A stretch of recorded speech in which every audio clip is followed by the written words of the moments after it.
Welcome to the Shellonomics Podcast, presented by King Midas, your ultimate source for pure Teenage Mutant Ninja Turtles entertainment. Stay tuned and dive deep into the Turtleverse with us. Catch all the action on YouTube and Twitch for non-stop Ninja Turtles adventures and retro gaming thrills. King Mike and the heroes in a half shell. Alrighty guys, another episode of Shellonomics. I'm here with Mark, one of the owners of Neon Gardens, a pop-up bar in Chicago featuring the Ninja Turtles for about a month. So Mark, what I wanted to ask you first is, what made you bring this pizza place to Chicago? Because it's New York style pizza, right? Yeah, so it's New York style pizza. Yeah, I felt like I've been in the neighborhood a long time. I've got an arcade bar down the block, Replay in Lincoln Park, and being here for, I've had a bar at this location. I'm in this location now for 20 plus years. I always felt there was a dearth of good pizza by the slice. New York, obviously, you get decent pizza all over, and then really good pizza, not too far of a walk. And in Chicago, it's just a lot less common. And I felt like, all right, there's an opportunity in the market, and the location availed itself. And I said, okay, that's going to be the germ of the idea is going to be pizza by the slice. So we've got like a little, we call it the Slice Hut at Neon Gardens. It's a little grab and go pizza by the slice area. And then adjacent to that, we have 5,000 square feet of sit down restaurant, full bar, a little game room, and a patio. And there's, full service sit down experience. Wow, so you actually own Replay? I actually went to both those places last week. That is another awesome idea. We'll have to save that for another interview. So the other question, though, is about these food items you have at Neon Garden. So who came up with the pizza pinwheel? So that's an interesting kind of serendipitous story. We were in Florida, just vacation basically, and talking to some guy randomly, got to the point of like, hey, what do you do? And I said that, I've got an arcade bar in Chicago and working on an arcade bar in Chicago. He's like, oh my God, my family, we've owned and operate several pizza restaurants in Queens. And we got to talking and flew him out from New York. And he's a chef and a chef owner. His family, his mom and dad and grandpa, I forget, started it. And we just got, we wanted to get some authentic recipes. We already had our pizza crust figured out, and like the heavy lift was done. We already kind of knew. And he was like, man, this is great crust. Like, what's the secret? And we talked about that. And then he presented some ideas, a chicken parm that his family's been doing forever. And then he said, let's not sleep on these pizza pinwheels. Like, what is a pizza pinwheel? I never even heard of that. And he explained it. It's just using the same dough that we used for pizza dough, rolled a little thinner, and then the same a lot of the same ingredients. You obviously can play around with ingredients however you like, and you just kind of roll it up. And there's a little bit of an art form. Some of our guys took a little bit of time to learn how to do it, but now we're proud of what we're doing. And it's kind of pizza. The idea of pizza in a different shape. It's a little smaller, a little more snackable, you can grab it and eat it in the car, hold on to one hand. You don't have to, a pizza slice obviously can get messy if you're trying to drive and eat a pizza slice. This is a lot more handheld, more, on the go friendly. I'm going to have to try next. I encourage y'all to check out their website too, Neon Gardens. They do have pictures of the pizza pinwheel, so you can experience that. Another question, because you guys have your old school pizza. I noticed you got your pepperoni, sausage, the old school stuff. But what does a macaroni and cheese slice taste like? I did see that last week when I popped in. Yeah, that's funny. So I kind of knew that we were probably going to do a mac and cheese slice and play around with some of the classic like Italian noodles and pasta dishes and put them on pizza slices. And that's not our idea. There's a legendary Banshee from Rome He claims, the chef owner of that place claims that he was the first one to put pasta on pizza. I'm not sure at all. But I experienced that years ago. They opened up one in Chicago. And then I thought, well, that's a fun idea. Got to talking to Steve from Valentino's in Queens, and he said, oh my gosh, yeah, we do that. We actually do more like baked ziti and some other iterations of pasta on pizza. So we said, all right, we this is not something that out of the box. It's delicious, and then we're going to do it. So that's what we did. It looks very appetizing. So another question for you. If the real Ninja Turtles were to stop on by Neon Gardens, what slice would they crave the most? I mean, they eat some ridiculous. We have a slice up for just for giggles, basically. We'll see if anybody orders it, but it's when it's at a slice, it's a little mini pizza with peanut butter, jelly beans, and marshmallows. And it's shockingly pretty good. Like I thought the chef presented this idea, and I said, that sounds ridiculous, but it actually worked. It's more of a dessert pizza, obviously, but I think the Turtles would definitely get into that. If you could only see the smile on my face right now, just hearing that. I think there was actually a pizza in the cartoon. I could be wrong. I think they had jelly beans on one of them. I know they had marshmallows. Because on the April Foolish episode, I know they had marshmallows. So, wait, did you say that that slice is actually on the menu now? Yeah, it's not a slice. It's actually a little mini pizza. Okay. So, yeah, it was just went live last week. Wow, that actually seems... See, that's something that should have been in... I don't know. It seems like you're a passionate Turtle fan like me, but did you ever look at the Ninja Turtle cookbook? Because that might be one that can give you some more inspiration for more pizzas. They actually have a s'more-style pizza in there. It's actually quite delicious. Yeah, no, I'm familiar with it, but I've been a restaurateur and bar owner for a long time, and I had a Neapolitan style pizza place years ago. And my kids, when they were little, they loved a different place that had like a dessert pizza on the menu. So we've done s'mores pizzas before. We've done Nutella pizza and things like that. But usually like it's a dessert option after you eat your regular pizza, so why not get double dip and get pizza twice? I just got to figure out how to do a pizza salad. Okay. Why the heck not? Coming soon. Awesome. So what makes it... actually, before I get into this question here, so this one I don't have... You guys are going to have to check this out live. They have an awesome retro-style menu. It feels like I'm living in the 80s and 90s there. So what inspired, because your menus, I want to show them the turtle menu up front, but just the original menu just has an awesome, we both know 80s and 90s were like two of the greatest decades to live in. So what made you like, you know what, I want people to have this kind of, sort of menu to order their pizza from? We have vintage arcade games, so that was kind of the inspiration of the retro idea.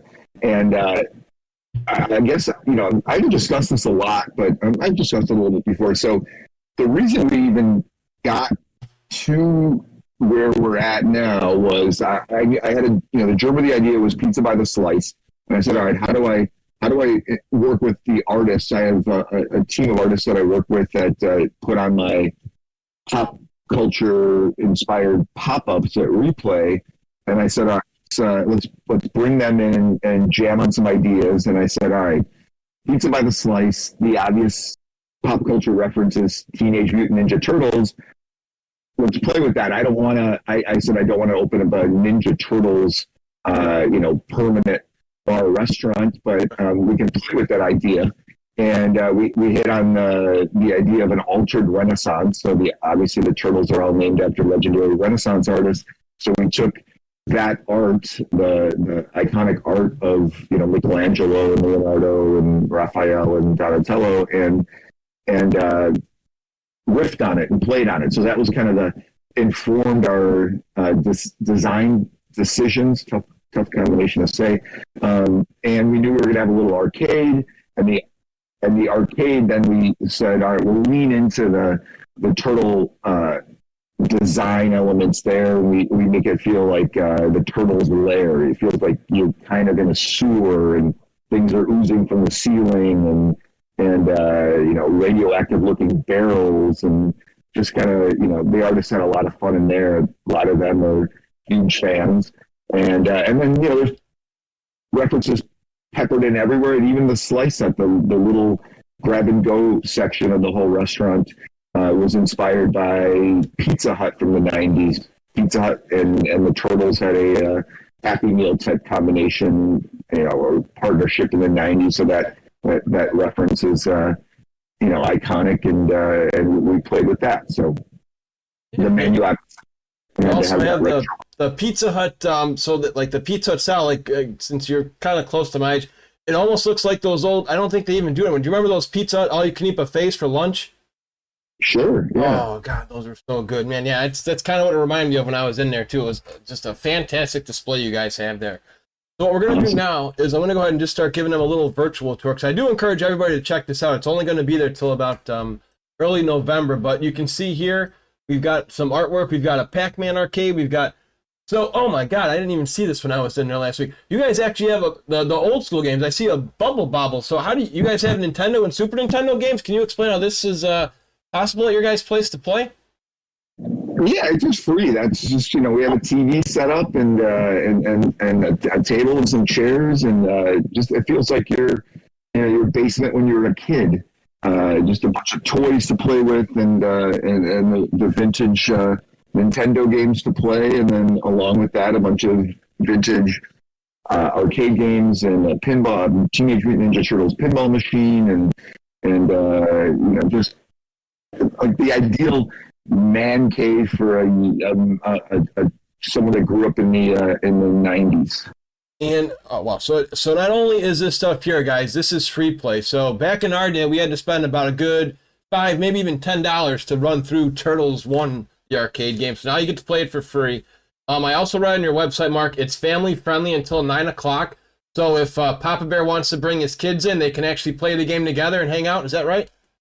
Heck yeah, we encourage that. We've got a lot of families coming in, Saturday afternoons, Friday evenings till 9 o'clock. It's just a great opportunity. Mom and Dad can come in and have a nice meal with the kids while they're waiting for the food. The kids can run off to the arcade and instead of sitting at the table on their phones or whatever, they can actually put their phones down and kind of live like we all lived before our addictive phones entered our lives. Yeah, exactly. Oh my God, now we got another question. So yes, like you talked about, guys, there is Italian Renaissance up here. I've got the next one up with Mona Lisa, and you got some Turtle Mask. You got the Last Supper. I see Raphael, making sure we're safe. Leo's ready to come back down for action.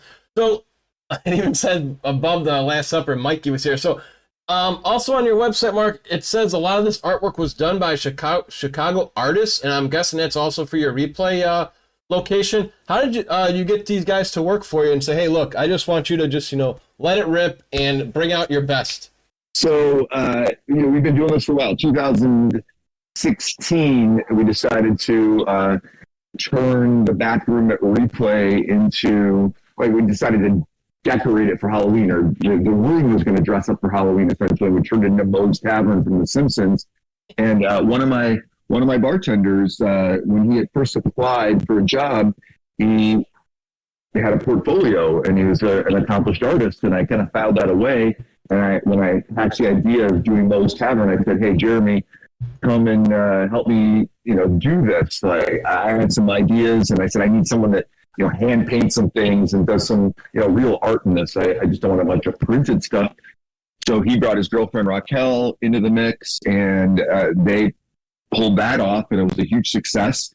And then over the years now, almost 8 years now, they've aggregated a team of local artists, and there's about 10, 12 core artists that are pretty much on every pop-up, and then they'll bring in specialists that are great at animation or projection or some other nuanced things, and they put together these impressive pop-ups, and they did that in a more permanent fashion at Neon Gardens, but then also for this pop-up we kind of use the same tricks of the trade that they've mastered to make an immersive experience. It's just, I hope everybody needs to check out not only Neon Gardens. Yeah, if you're a diehard gamer, Replay is also for you. there's some cool artwork. I've seen Dexter's Lab. I've seen Scooby Doo. Just stuff you literally got to see for yourself in person. So the next pop up here we have is, how in the hell did you guys find this replica of Raphael from the first movie with his hat and everything and the trench coat? I love this. I don't know why I didn't get a selfie. I'm gonna have to go back and get one with him. So Tom, one of the artists, Tom Malloy, that was his brainchild, and he specialized. He does specialize in a lot of things, but he's been really enamored with 3D printing. So the face and part of the body, part of the shell are all 3D printed, and then we curated the. It's a large mannequin, and then the outfit, stuff that we thrift shop for to get the right jacket and the hats, and it looks great, and it's spot on. And the other cool thing too is, again, this is something you guys have to see in person, is who came up with the collage for the tables? Because I was there and I saw you even had the Batman Ninja Turtle references. I mean, those are just wonderful pieces too on your tables. You just Turtles are turning 40 this year, so you wanted to make sure you had all the carnations. So how did you come about getting those created? So the art, a couple of the other artists, big fans, they went comic book shopping, went to some of the local comic book shops and had fun curating the different references, and then the technique, I think, is called Mod Podge, I think, or something. So they'd hear the comic book collage pieces onto the tables, and then pour a liquid resin on top, and it's permanent, basically. So those are going to live in the arcade room permanently. The arcade's always going to have that Turtles vibe, and the tables will be there long term.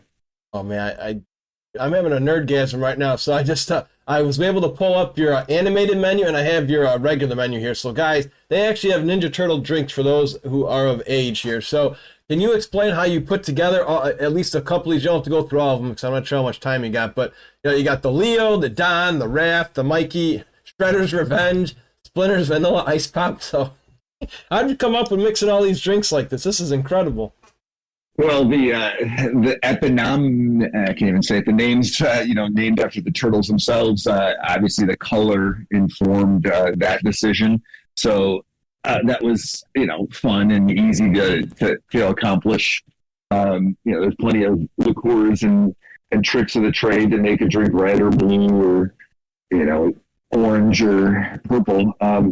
So that was, that was just kind of fun. One of my lead bartenders and I just riffed on some ideas and took classic cocktails oftentimes and riffed on those. So that was, a lot of fun. And then, there's, just a couple of like classic, cocktails, I guess, recipe ideas that just, I don't know, really just kind of write themselves, basically. Like the Turtle Surfer, there's that's exactly what a kind of famous shot is. It's not called a Turtle Surfer, it's called a California Surfer. Oh, okay. Yeah, the Jägermeister one, I see that. Okay. So that was easy. And I read it, I saw it, I'm like, all right, surfer, obviously perfect. The Turtles had that kind of surfer skateboarder, energy, and I thought, wow, Jägermeister coconut rum and pineapple, that doesn't seem like it's going to work, and it's actually quite delicious. So that was, it was just fun. I mean, we've been doing this again for 8 years now. So at all of our pop-ups, we have a cocktail menu that's inspired by whatever pop culture reference we're having fun with. Yeah, I saw the other one. I know they got a SpongeBob one coming up, so just the fun never ends. And I never knew that you actually were the owner of Replay, 'cause I was scared to bring him up because I'm like, there's a competitor, just right down the street. But it's nice you got the monopoly down there then in Lincoln Park. Oh, that is awesome. Yeah, and actually, our pop-ups are free, and it's only 2 blocks away. So right now at Replay, we're launching a Beetlejuice pop-up for Halloween tonight. And then in the back room, we've got our Nick or Treat, fun with Nickelodeon pop-up in the back room. And then we've got our Turtles pop-up 2 blocks away. So you can make it down here and have 3 pop-ups for the price of none. So it's free. Jeez. Oh, and then just some more bonus too. Again, since most of us are, besides being Turtle fans, most of the people listening to this on YouTube, Spotify, or wherever you're listening to this, you are gamers. So can you explain how replay works as well then? Because since you are the owner of both, are those actually free arcades too? There's not even a cover, or you don't even have to buy a drink to play those? Correct. Yeah, we have 50 plus free vintage arcade games and pinball machines. And then we do have a few pay-for-play games that are just, things that are either harder to maintain or just take up so much room. So we have, or we have, we have to pay the, buck hunter people or the golden key people. So we have a couple of those games. But again, 50 plus free arcade games and pinball all the time. They're always free. Never charge a cover. When we do have a wildly successful pop-up, we'll occasionally offer a kind of a fast pass, so you don't have to wait in line. You pay $20 and you get $20 worth of drinks. So, and then guaranteed you get a reservation and guaranteed express entry if and when there is a line. So, why not do that? Like, you're going to spend $20 anyway on drinks, I hope, and you don't have to deal with any of the headache of waiting in line. Dude, this is freaking awesome. So, can you give us some more details on how long the Ninja Turtle pop-up is running for? So we have it scheduled through Sunday, November 3rd, but, I'll let you guys in on a secret. Oftentimes we extend these things. I want to create an urgency so people don't think this is just some open-ended thing and then they'll all get there eventually, and then all of a sudden they decide they want to go, and it indeed is over, because they don't last forever, but usually run for 5-6 weeks, and then we move on to the next thing. So, more than likely, the Turtles pop-up will be up a little bit, probably into Thanksgiving, and then we'll be ready to do something, Christmas-themed. Sweet. So where can people, since you are the owner of Replay, can you tell us where people can find you on social media? And you're by Lincoln and Sheffield, I believe, right? In Lincoln Park in the Chicago area? Yeah, Lincoln, Sheffield, and Wrightwood. neongardens.com, 2576 North Lincoln is the actual address. And then 2 blocks north is Replay Lincoln Park, 2833 North Sheffield. So, while the weather's nice, you can, it's an easy walk or, very inexpensive Uber.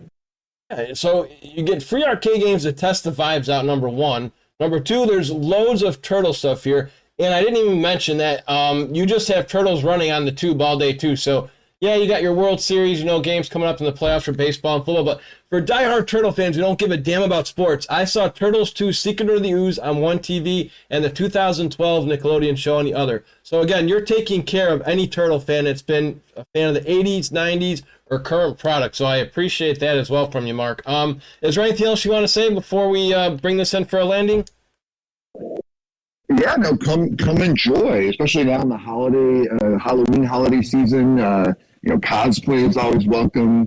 We love creating the sense of community, so Turtles fans can come in and be with like-minded people and have some fun and talk about the Turtles and again, dress up if you like. Saturday the 26th, big Halloween celebration. So we're going to have a costume contest with prizes for the best turtle themed costume as well as prize for the best overall costume. We're doing that on Saturday the 26th, big Saturday celebration of Halloween, and then again on the 31st, actual Halloween. Thank you so much for your time. I look forward to checking out the Turtle pop-up once or twice again, and free to play arcade games too. It doesn't get any better for anybody born in the 80s and 90s. Wonderful. Thanks for having me. You got it, Mark. Bye-bye. Bye. King Mike and the heroes in a half shell.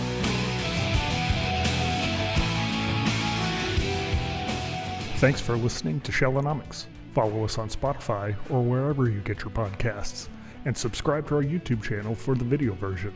Stay tuned for more Ninja Turtles insights.